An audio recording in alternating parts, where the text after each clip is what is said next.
মহারাষ্ট্রে হয়েছে, গুজরাটে হয়েছে, আসামে হয়েছে। প্রতিটা জায়গায় ধর্ষকদের বিচার চায়, প্রতিটা জায়গায় ধর্ষণে যুক্ত দোষীদের শাস্তি চায়, এটাও তাদের বলা উচিত।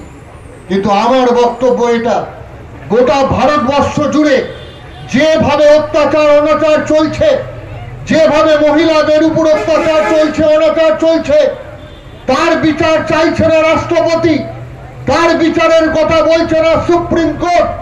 কিন্তু আমরা দেখতে পাচ্ছি শুধুমাত্র মমতা বন্দ্যোপাধ্যায়কে বাংলার সিংহাসন থেকে তাড়ানোর জন্য তারা বারংবার ভোটের চেষ্টা করেছে।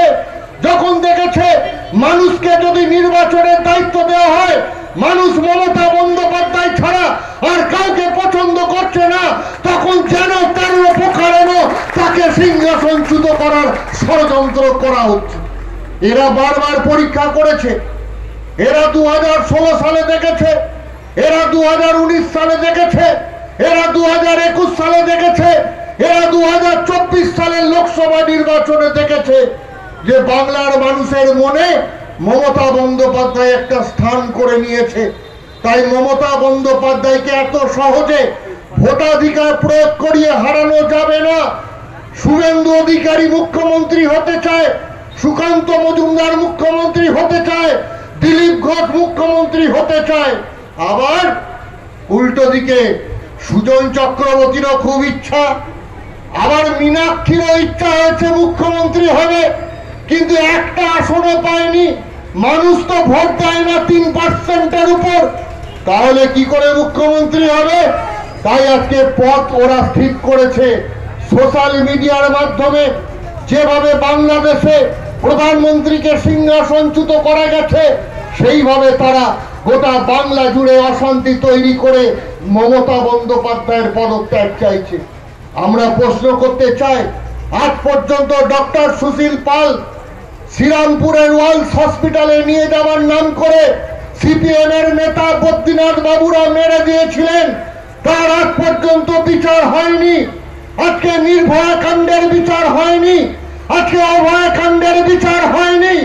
আজকে গোটা ভারতবর্ষ জুড়ে প্রায় 948টা ধর্ষণ হয়েছে, তাদের কথা একবারও তোমরা আদালতে বলছো না, তোমাদের রাষ্ট্রপতি বলছে না, তোমাদের রাজ্যপাল বলছে না।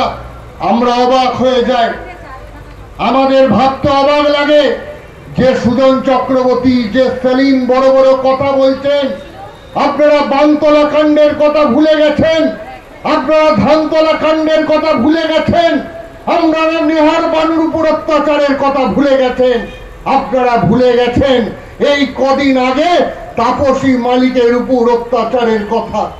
আপনারা অত্যাচারের পর অত্যাচার করেছেন, কিন্তু তখন প্রত্যেকের পকেটে পকেটে মোবাইল ছিল না, সোশ্যাল মিডিয়া এত জোরালো ছিল না, ফেসবুক হোয়াটসঅ্যাপ ছিল না।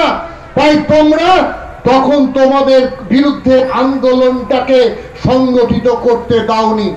সিপিএম এর নেতারা গ্রামে গ্রামে মানুষকে ভয় দেখিয়েছে, অত্যাচার করেছে, মানুষকে ভুল বুঝিয়েছে, আর মানুষ শুনতে বাধ্য হয়েছে। কারণ সিপিএম নেতার পিছনে না ঘুরলে সে গ্রামে থাকতে পাবে না, বার্ধক্য ভাতা পাবে না, বিধবা ভাতা পাবে না। আর আজকে বাংলার মানুষ কি দেখছে? গন্তার বাজারে, রাধাকান্তপুর বাজারে, বাগিলায়, যেখানে যেখানে যারা মিছিল করছেন, ফেসবুকে আওয়াজ তুলছেন, আর আপনারা বাড়িতে তাদের বাড়ির লোকদের লক্ষ্মী ভান্ডার নিচ্ছেন, বার্ধক্য ভাতা নিচ্ছেন, বিধবা ভাতা নিচ্ছেন, স্বাস্থ্য সাথীর কার্ড নিচ্ছেন। কিন্তু আপনারা জানেন এলাকার তৃণমূল নেতা সই না দিলেও মমতা বন্দ্যোপাধ্যায় এমন সিস্টেম করেছে, আপনি স্বাস্থ্য সাথী পেয়ে যাবেন, আপনি লক্ষ্মী ভান্ডার পেয়ে যাবেন, আপনি ভাতা পেয়ে যাবেন। তাই তৃণমূল নেতাকে ভয় পাওয়ার কোনো কারণ নেই। কিন্তু একবারও আপনারা বুঝতে পারছেন না, যারা লক্ষ্মী ভান্ডার বন্ধ করে দেওয়ার কথা বলেছে, যারা স্বাস্থ্য সাথীর বিরুদ্ধে কথা বলেছে, যারা মানুষের 100 দিনের কাজের টাকা আটকে দিয়েছে, যারা গ্রামে গ্রামে 100 দিনের কাজ বন্ধ করে দিয়েছে, তারা যদি মমতা বন্দ্যোপাধ্যায়কে সরিয়ে দিতে পারে, তাহলে পশ্চিম বাংলার মানুষ যে পরিষেবাগুলো প্রত্যেকদিন বাংলার সরকারের কাছে পায় সেই পরিষেবাগুলো বন্ধ হয়ে যাবে। আজকে বাংলার মানুষকে ভাবতে হবে, আজকে আলুতে ক্ষতি হয়েছে, এই আলুর জমি ক্ষতিগ্রস্ত হওয়ার জন্য প্রত্যেকের অ্যাকাউন্টে অ্যাকাউন্টে টাকা গেছে। কোন অঞ্চলে 70%, আবার কোন অঞ্চলে এটা ঘটনা যে ইন্স্যুরেন্সের টাকা 30-32% হয়েছে, প্রয়োজনের থেকে অনেক কম হয়েছে, কিন্তু ইন্স্যুরেন্সটা হয়েছে। কম হয়েছে কেন আপনারা জানেন? ইন্স্যুরেন্স কোম্পানিকে টাকা দিয়ে দেয় রাজ্যের সরকার, কিন্তু ইন্স্যুরেন্স কোম্পানি